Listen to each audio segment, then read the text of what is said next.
now listening to the Zay Moore Podcast. I want to know what Zay thinks There's about a few that. things that we got to address. Black people got the swag. Black people set the trends. We are the culture. We got a reality star for our president. It's insane. Even if they try to erase black history out of schools, it's not going to erase black history. Because we've been here. Kendrick Lamar definitely beat Drake in that battle. Hands down. At the end of the day, I'm going to keep it real with my people. Because if we don't keep it real with each other, who will? What is going on, everybody? This is your boy Zay Moore, and I want to welcome you back to a brand new episode of the Zay Moore Podcast. Today is Friday, August 1st, and y'all, we definitely got some things to talk about today. This morning in front of Starbucks, I was racially profiled. It's not a joke. I'm not lying. I'm being dead ass. I was minding my business, waiting on my order, and someone came up to me and asked me a question that just kind of blew my mind. And I'm really mad about it. So I'm so glad I have this platform to express my emotions versus punch people and get charges, because that's kind of what I wanted to do in that moment. And I thank God for impulse control because I really wanted to deck this man.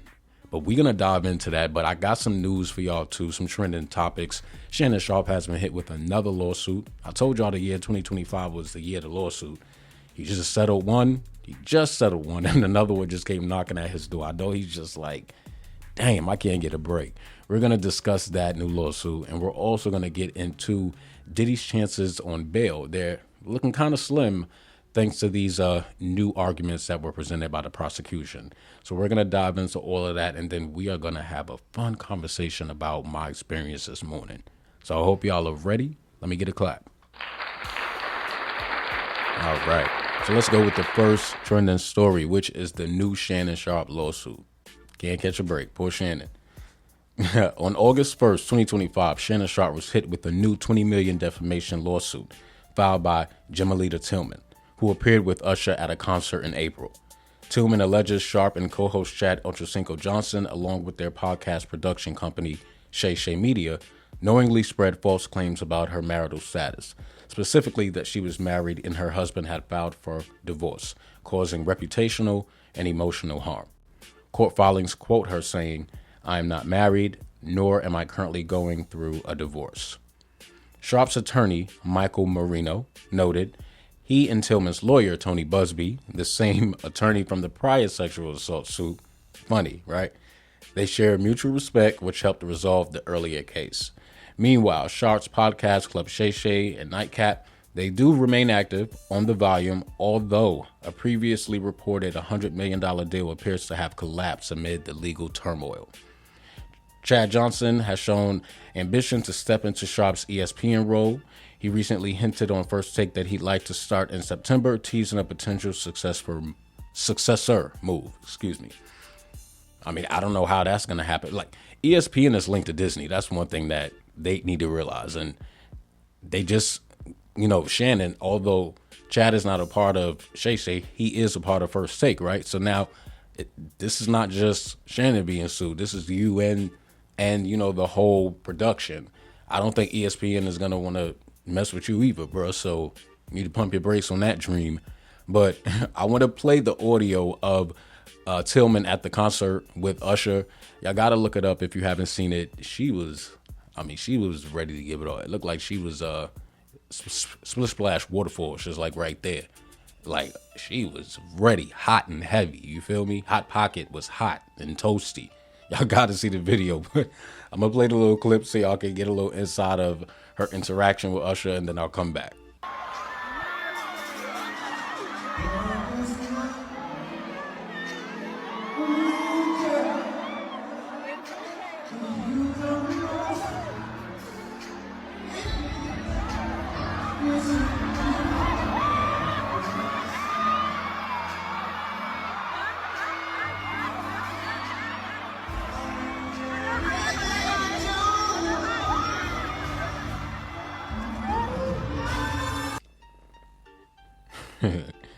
Yeah, so that was a little audio of the serenation at the Usher concert. Now, if you're wondering how someone can win a defamation lawsuit, because a lot of people tend to file these, somebody talked about me, I'm gonna sue you for defamation. Nah, it's not that simple. You really got to have a case. So, number one, a false statement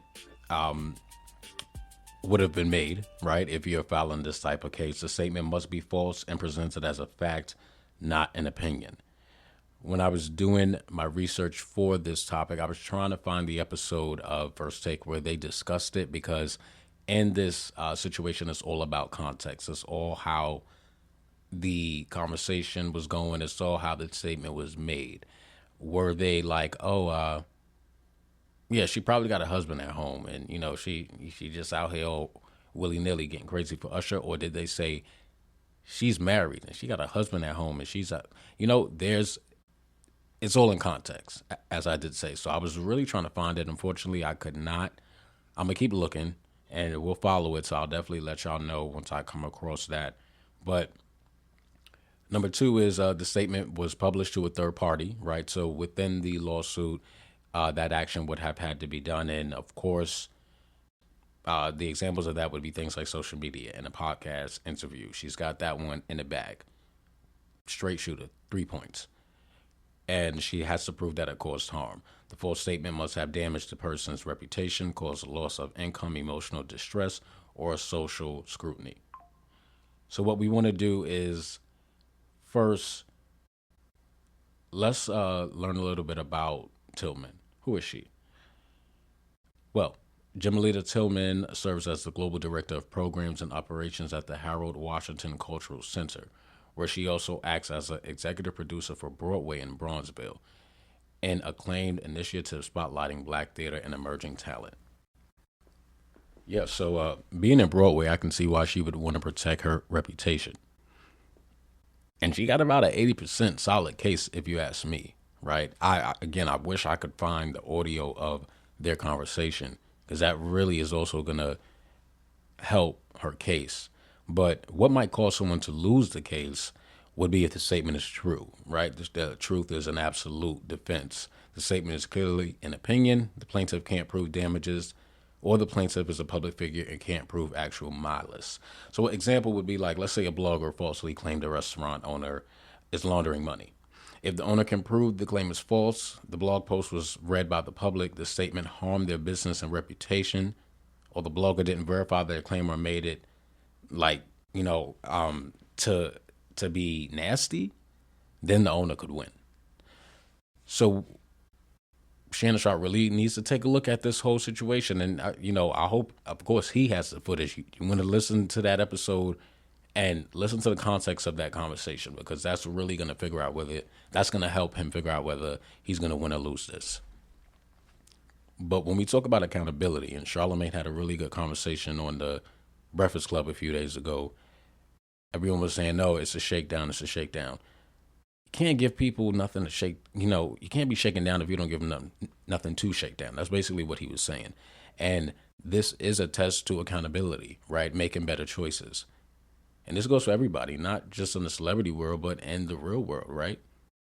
Your choices really, really dictate how your life moves forward, whether it does it instantly or later on down the line. So you really have to have self-control, sexual self-control,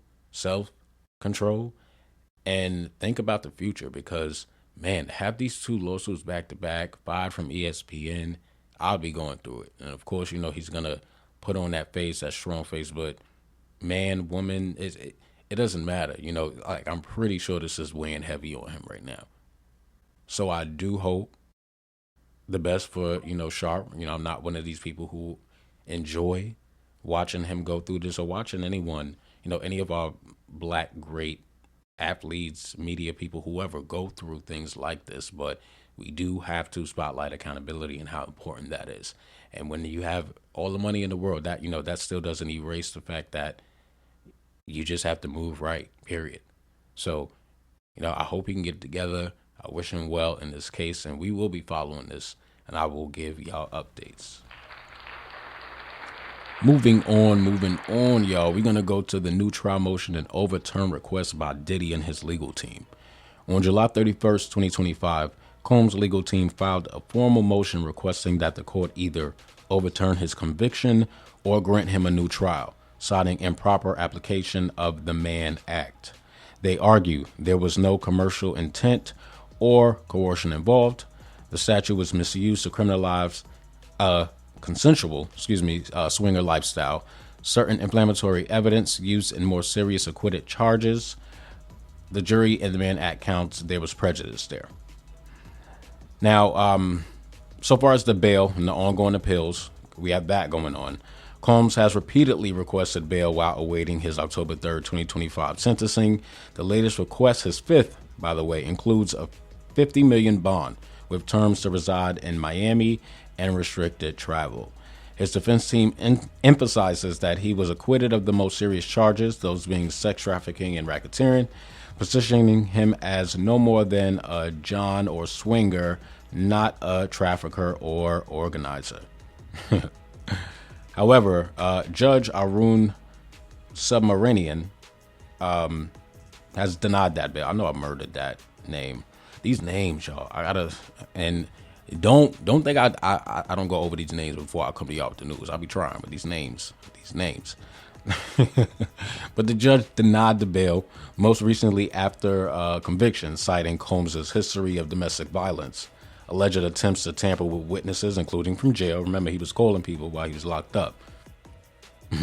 Then there's the mandatory detention provision under the Mann Act, and the fact that the prosecutors now argue sentencing guidelines have moved significantly higher, posing both a danger to the community and a flight risk.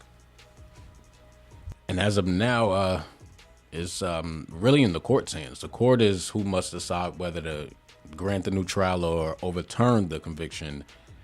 A separate decision remains on bail. So that's two totally different things. And until there's a major shift, like granting either one of those, Combs is likely to just remain in custody. So yeah, those are the latest details on Diddy's court situation. Man, again, it just sucks because Diddy was such a force when it comes to the culture and music and how music was influenced in the 90s and where we are today. And it just really sucks that, bad choices can get you here. Power can get you here, not being used to that. And I really do hope that eventually him and his team can find something that works in his favor. Again, when it comes to accountability, I think the court is, in their mind, they're like, okay, well, yeah, those more harsh charges were dropped, but there still needs to be some sort of accountability for what was done, right? What you were found guilty of. And I'm just speaking from a legal point. I'm sure that's a lot of what their argument is.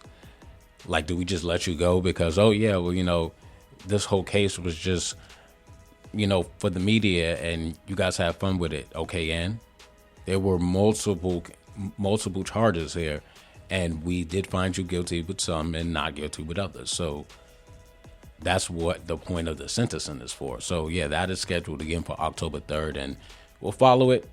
I wish Diddy the best, and I hope him and his team can, again, come up with something that works in his favor.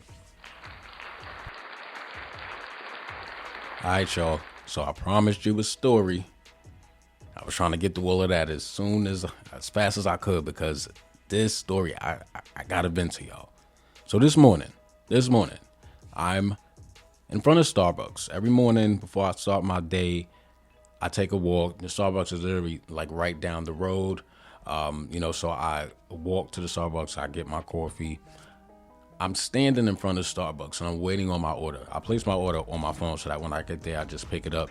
The girls know to put it in the bag for me how I like it. It's already ready for me. My name is on the bag. But it wasn't ready, right? They were busy. So I'm standing out front. And out front of the Starbucks, there are seats. So multiple people sit there. They come with their laptops. There's also a group of Islamic guys that are pretty cool that are there every day. They gather, they talk, they chill. I believe they drive Lyft and all that. So, they be getting their coffee and they wait for their rides and boom, they out. I know them. I see them every day. They're cool. Today, I'm standing there and there is a Mexican gentleman who he's eyeing me. And I've seen him before. He's there also very frequently, almost every other morning when I'm going to get coffee. He is looking at me and I'm like, what is this dude looking at? Like, are we gonna have a problem here? Like, what is going on? So anyway, he walks up to me, and the guy asks me, "Hey, I see you here every morning. Are you a drug dealer?" And I had to double take for a minute because I felt like I was in the Twilight Zone at that moment. And I asked him, I was like, "What?" He was like, "Yeah, I'm just asking. I see you here every morning. Are you a drug dealer?" I was like, "Did you go ask those Islamic guys that are sitting there every morning? Are they drug dealers? Did you ask the white dudes right there? Are they drug dealers? They're also here frequently." I was like, "Yo, get the fuck out of my face with all that." Get the fuck out of my face with all that.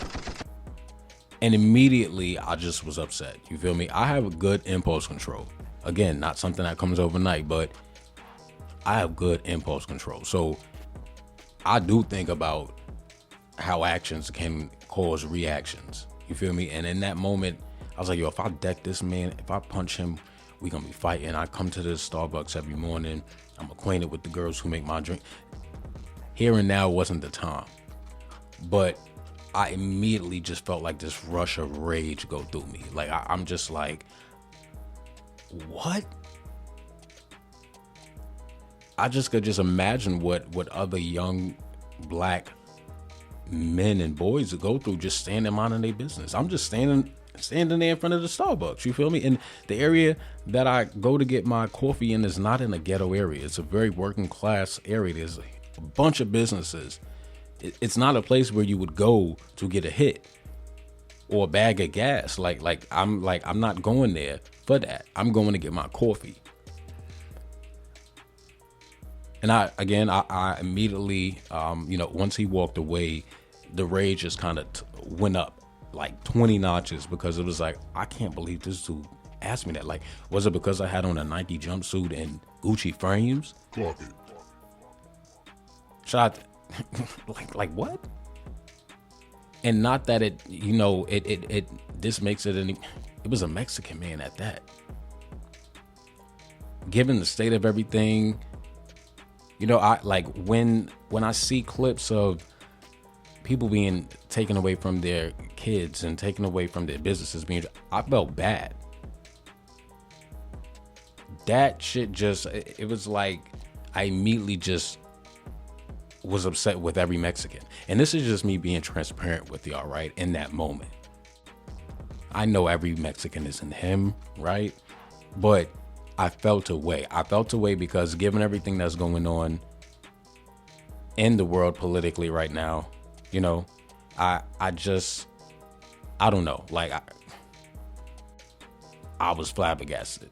And I'm still flabbergasted. And it's been on my mind since it happened because it really just makes me think about, again, forget me, all the other black men and boys in the world who are just minding their business. What if this dude would have called the cops and was like, "Oh, there's a young black dude standing in front of Starbucks. I think he's selling drugs." I would have had an encounter with the police that I didn't have to have because of somebody racially profiling me.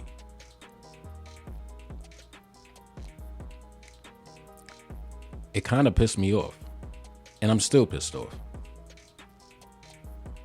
I was raised with respect. You feel me? I've done everything from saying at the White House to just things that I never would have thought I've been able to do in my lifetime. You feel me? So to be racially profiled like that just really pissed me off. And that's really what it is. And I'm continuing to say racially profiled. I was racially profiled because I guarantee you that this Mexican man has never walked up to all of the other races he's seen in front of that store and asked him that question. And like I said, I go there frequently. And when you go to a Starbucks frequently, y'all know the Starbucks culture. You see people frequently. Like, okay, yeah, you come get your coffee here every day too. What's up? And there's white people who come to the Starbucks. There's Islamic people, again, like that area, like they meet there, like they pray together and then they go drop lift. And then there's there's a whole bunch of other races that come to that Starbucks. So no one is going to tell me any different or persuade me to think any other way about what I experienced this morning. It's also why I'm always talking about why representation is so important. because I read somewhere that 80% of the Latino community, it was found in a survey that 80% of them mostly get all of their news and information from digital media. So that's like social media or, like TikTok, YouTube, things like that. Right? So think about what's going on right now. We have a boom in hip hop. Hip hop now is the most profitable genre that is booming right now. You feel me? And it also is the genre that we're seeing the most of. It's like everybody want to be a rapper now. And it's not like because they have passion. They just want to do it because it's trending. They've turned rap and hip hop literally into like a fad, and I hate it. But I say all that to say that when you have 80% of a group of people getting their information from a phone, and on the phone, on the algorithm, all that's being pushed is, in my opinion, right, just negative bullshit when it comes to the black community. And again, I'm with the shits. I'm all for fun. You feel me? Let's turn up. But also, the culture is just not turning up. The culture is not just BBLs. The culture is not just hip hop. The culture is not just chains. The culture is not just getting money. But that's all we seeing on the algorithm. So when you have 80% of a population of a group of people getting all the information from a digital device, and 60% of that information that they're seeing or the images that they're seeing are showing negative stereotypes, it's like, come on now. What are we doing here? What are we doing here? And this is why I say representation is so important. And this is why platforms like this are so important, because anytime shit like this happens to me, I'm going to come to y'all and I'm going to give y'all the real. That shit pissed me off. Now, I don't know if I should be more pissed off at the fact that it was a Mexican or it shouldn't matter. But given just the state of everything with the Trump administration and Latinos, and it just immediately just made my mind go for a loop, and I just thought about everything. And I'm like, this is where we are. Still. Man, I'm getting mad all over again. Y'all getting mad all over again. I wanted to deck the dude so bad. Like, I wanted to deck this guy for real. But again, I think about how your actions can have reactions. I'm not going to jail for this guy. I got too much going for me. I got too much to do. I got to come here and talk to y'all. You feel me? I can't do that if I'm locked up behind bars for knocking Taco Man out. I can't.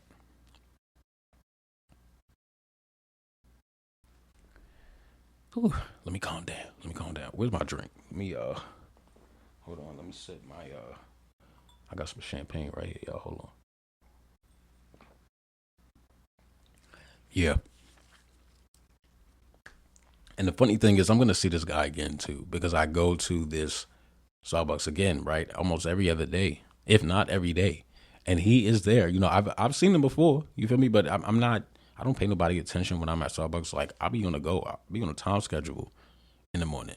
I go get my coffee. I'm out. But I do see him every morning, every other morning. And I don't think this is over. Not in a bad way, But I really want to know what about me said drug dealer, and why he thought that. And I might even put it on the mic and record it so I can come back and share the encounter with y'all. Yeah, I might just do that. For real.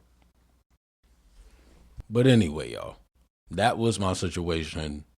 That was the encounter that I had this morning. I'm still a little upset.